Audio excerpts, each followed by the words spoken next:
بسم اللہ الرحمن الرحیم الحمدللہ رب العالمین وبہ نستعین وصلی اللہ وسلم علی سید الانبیاء والمرسلین وعلی آلہ واصحابہ اجمعین ومن تبعہم باحسان الی یوم الدین، اما بعد۔ یہ جو مجلس ہے، اللہ تعالیٰ اس مجلس میں جو باتیں ذکر کی جائیں گی، مجھے، میرے گھر والوں کو اور سبھی اہل اسلام کو جو سنیں گے، اللہ سب کو عمل کے توفیق عطا فرمائے اور اللہ تعالیٰ زندگی میں برکت عطا فرمائے۔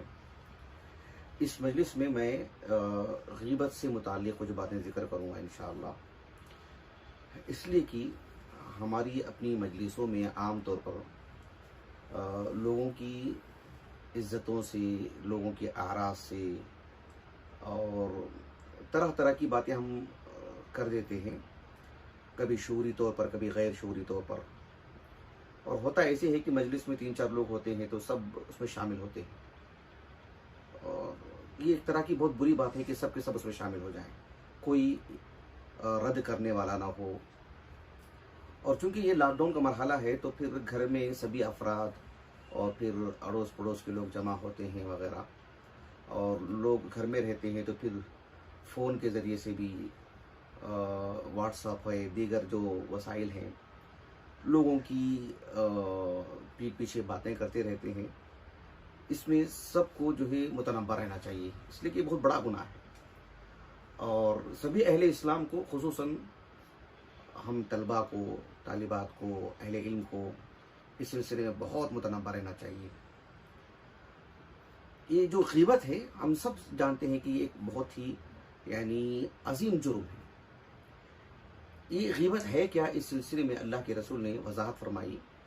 ایک حدیث مبارکہ ہے صحیح مسلم کی، کتاب البر والصلہ میں، ابو ہریرہ رضی اللہ عنہ کہتے ہیں کہ آپ صلی اللہ علیہ وسلم نے فرمایا کہ اتدرون ما الغیبہ، کیا آپ جانتے ہیں کہ غیبت کیا ہے؟ اللہ کے رسول نے صحابہ سے پوچھا، صحابہ نے کہا کہ اللہ ورسولہ اعلم۔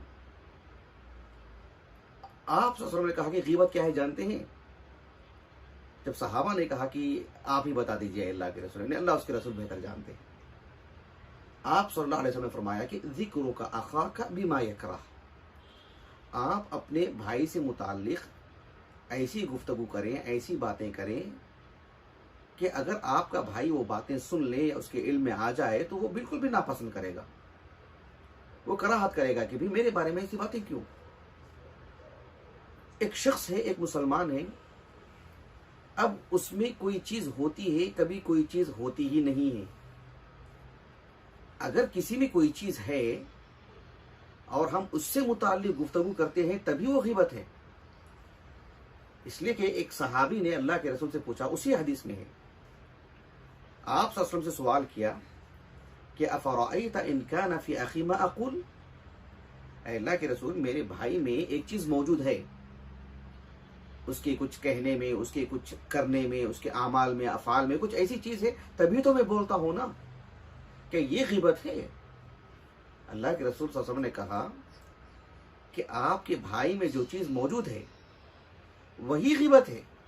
ان کان فیہ ما تقول، آپ کے بھائی میں کوئی بات ہو جس کا آپ ذکر کر رہے ہیں، فقد اغتبتہ، تبھی آپ یہ ہے کہ آپ غیبت کر رہے ہیں۔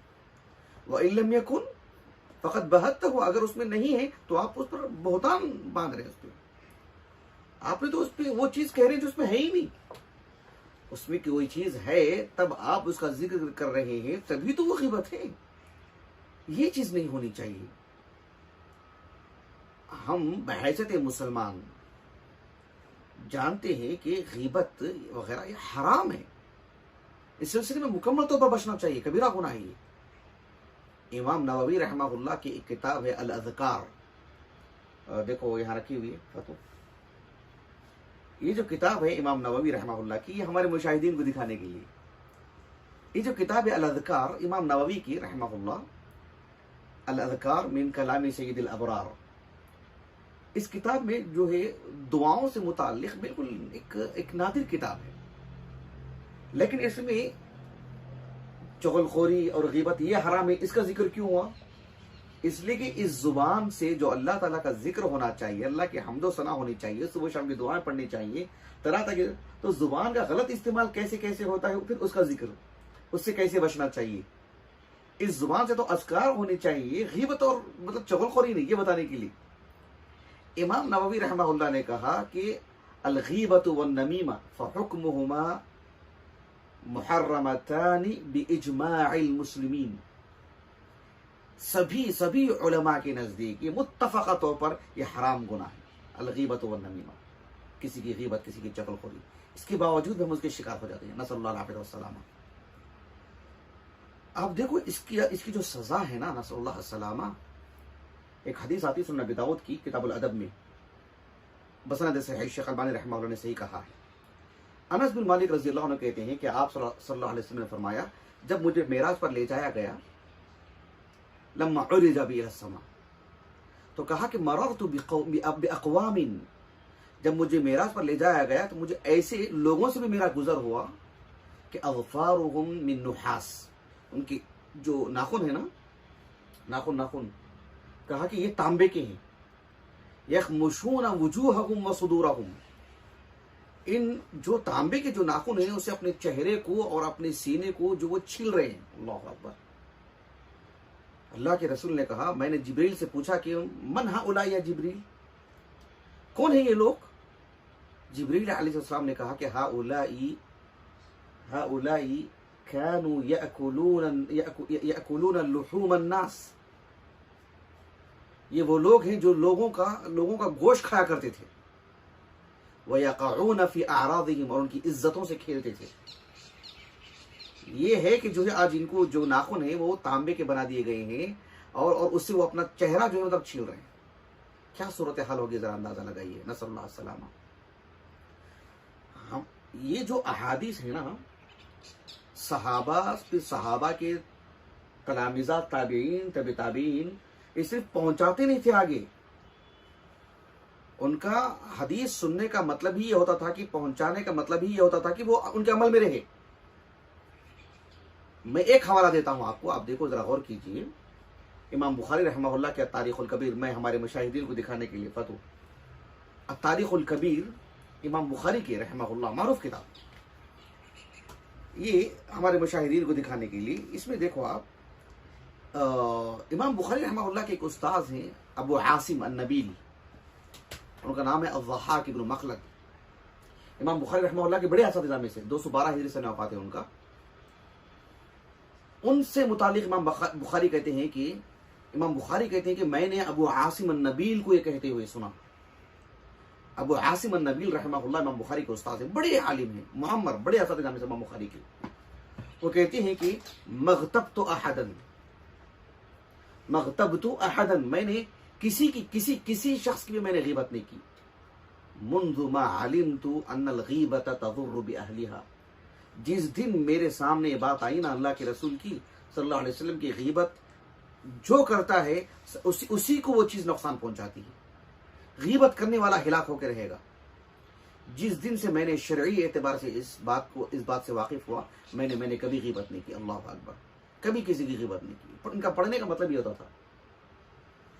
امام ابو عبداللہ الذہبی رحمہ اللہ نے ایک واقعہ نقل کیا ہے سیر و اعلام نبلاء میں، امام یحییٰ ابن معین رحمہ اللہ کا جب میں نے ترجمہ حیات پیش کیا تھا نا، مستقل ان کی جو سیرت یوٹیوب پر موجود ہے، اس میں بھی میں نے ذکر کیا تھا، کیونکہ اس میں بھی ایک قصہ ہوا۔ اور عالم اسلام کے ایک اور عظیم عالم دین عبد الرحمن ابن ابی حاتم الرازی رحمہ اللہ، ان کے ترجمہ حیات میں بھی یہ واقعہ موجود ہے۔ واقعہ کیا ہے؟ ایک صاحب ہیں جن کا نام ہے ابو بکر محمد ابن مہراوی الرازی، وہ کہتے ہیں کہ میں نے علی بن الحسین ابن الجنید سے سنا کہ انہوں نے یحییٰ بن معین کے حوالے سے کہا، یحییٰ بن معین رحمہ اللہ نے کہا کہ انا لنطعم اقواما، ہم ایسے لوگوں سے متعلق نقد کرتے ہیں، ان کے بارے میں ایسی اور ایسی باتیں کرتے ہیں، انا لنطعن علی اقوام، ہم ایسے لوگوں کے حق میں، مطلب جو امام یحییٰ بن معین رحمہ اللہ تو امام فی الجرح والتعدیل نا، جرح و تعدیل کے امام، فلاں شخص ایسے، فلاں شخص ایسے، فلاں شخص ایسے، حالانکہ ان کا یہ کہنا اپنی دل کی تسکین کے لیے نہیں، کسی سے کوئی ان کو مسئلہ ہو گیا ہے اس وجہ سے نہیں، دین کی خاطر نا، لیکن ڈر دیکھو، انا لنطعن علی اقوام، بھئی آپ تو ہم کو جرح و تعدیل کا امام مانتے ہیں، لیکن ہمارا نقطہ نظر کیا ہے؟ ہم کیا سوچتے ہیں کہ ہم نے اتنے لوگوں سے متعلق اتنی ساری گفتگو کی ہے، فلاں ثقہ، فلاں ضعیف، فلاں ایسے اور فلاں ایسے. کہا کہ حلو حلو رحالہم یا حتو رحالہم، ایسے الفاظ آتے ہیں. حتو رحالہم فی الجنہ منذ من اکثر من 200 سنہ. ہم ایسے لوگوں سے متعلق ایسی گفتگو کرتے رہتے ہیں کہ وہ ایسے ان کا یہ معاملہ، جبکہ وہ ہمارے سے 200 سال پہلے جنت میں چلے گئے ہیں. مطلب یہ کہ اہل اسلام ہے ایک حسن زن، وہ جنت چلے گئے ہیں وہ، اور ہم ان کے بارے میں آج بیٹھ کے یہ سب گفتگو کر رہے ہیں. اتنا یہ نقطہ نظر. امام ذہبی رحمہ اللہ نے کہا کہ من اکثر من 200 سنہ کہا نا، 200 سال پہلے. کہا کہ 200 نہیں، 100 سال پہلے کی بات ہو سکتی ہے، اس لیے کہ جن کے متعلق یہ گفتگو کر رہے ہیں ان کا گزران تقریباً 100 سال پہلے کا ہے. یعنی یحییٰ ابن معین رحمہ اللہ کہتے ہیں کہ انا لنطعن علی اقوام، ہم ایسے لوگوں کے بارے میں گفتگو کرتے ہوئے آج بیٹھے ہوئے ہیں جن کا انتقال ہو چکا ہے اور ان کی سواریاں منزل تک پہنچ چکی ہیں. یہ مطلب حتی رحالہم فی الجنہ، وہ جنت پہنچ چکے ہیں، ان کا حساب کتاب ہو چکا ہے. یہ سب یہ معاملہ اس کا کہ ان کے بارے میں فیصلہ ہو چکا ہے اور انشاءاللہ وہ جنت میں ہیں، اور ہم یہاں بیٹھ کے وہ ضعیف ہیں اور وہ ایسے ہیں، ان سے یہ لے سکتے ہیں. ہم اس بارے میں گفتگو کرتے بیٹھے ہوئے ہیں. خیر، یہ جو صاحب ہیں جن کا نام ہے نا کہ ابو بکر محمد بن مہراوی الرازی، وہ کہتے ہیں کہ یہ جو کہنے والے تھے نا یحییٰ ابن معین، ان کا قول تو میں نے علی بن الحسین بن جنید سے میں نے سنا. اس واقعے کو میں نے جا کر کے عبد الرحمن ابن ابی حاتم الرازی کے پاس ایک مرتبہ گیا. میں عبد الرحمن ابن ابی حاتم الرازی رحمہ اللہ کے پاس جب گیا، میں بڑی شخصیت، عظیم امام، 327 ہجری سنہ وفات ہے ان کا. کہا کہ وَهُوَ يَقْرَأُ عَلَى النَّاسِ کتاب الجرح والتعدیل. کتاب دیکھو، یہ ابن مہراوی الرازی کہتے ہیں کہ جب میں عبد الرحمن ابن ابی حاتم الرازی کے پاس گیا تو یہ کتاب وہ لوگوں کو پڑھ کر کے سنا رہے تھے، کتاب الجرح والتعدیل. جب میں ان کو دیکھا کہ لوگوں کو یہ کتاب پڑھ کر کے سنا رہے ہیں، تو اس دوران میں نے انہیں وہ قول سنایا جو یحییٰ ابن معین کا قول ہے. انا لنطعن علی اقوام قد حطوا رحالہم فی الجنہ من اکثر من 100 سنہ علی الاقل. جب میں نے اس بات کو انہیں سنایا تو کہتے ہیں کہ فبکا. عبد الرحمن ابن ابی حاتم الرازی رحمہ اللہ یہ کتاب پڑھ کر کے سنا رہے تھے، 8 جلدوں میں ہے میرے پاس، تو رونے لگے. وارتعدت یدا، اور دونوں ہاتھ ان کے کپانے لگے. حتی سقط الکتاب، کتاب بھی گر گئی ان کے ہاتھ سے. ویستعیدنی الحکایہ، اور مجھے بول رہے تھے دوبارہ سنو ان کا قول، دوبارہ سنو. اللہ جزائے خیر دے امام ذہبی کو رحمہ اللہ. وہ اس واقعے کو نقل کرنے کے بعد کہتے ہیں کہ بات ایسی ہے کہ یحییٰ ابن معین رحمہ اللہ ہوں یا عبد الرحمن ابن ابی حاتم الرازی ہوں رحمہم اللہ اجمعین، ان کو جو یہ فکر دامنگیر تھی، کہتے ہیں کہ عن طریق الوجل وخوف العاقبہ، اللہ کے پاس ان کو بھی جو حساب کتاب دینا ہے نا، اس ڈر کی وجہ سے انہوں نے ایسی بات کہی ہے. وَإِلَّا فَكَلَامُ النَّاقِدْ الْوَرِعُ فِي الزُّعَفَاءِ مِنَ النُّصْحِ لِدِينِ اللَّهِ عَزَّ وَجَلَّ وَالذَّبْ عَنِ السُّنَّةِ. ورنہ ضعفاء کے حق میں کہ فلاں ضعیف ہے، ان سے دین مت لو، ان کی روایت مت لو، یا ان کا حافظہ متاثر ہوا ہے، یا اس وقت جو بھی ہے اس قبیل کی باتیں. کہا کہ یہ سب تو مطلب دین کے ساتھ خیر خواہی ہے اور سنت رسول کی حفاظت اور اس کی دفاع کے لیے ہے یہ سب.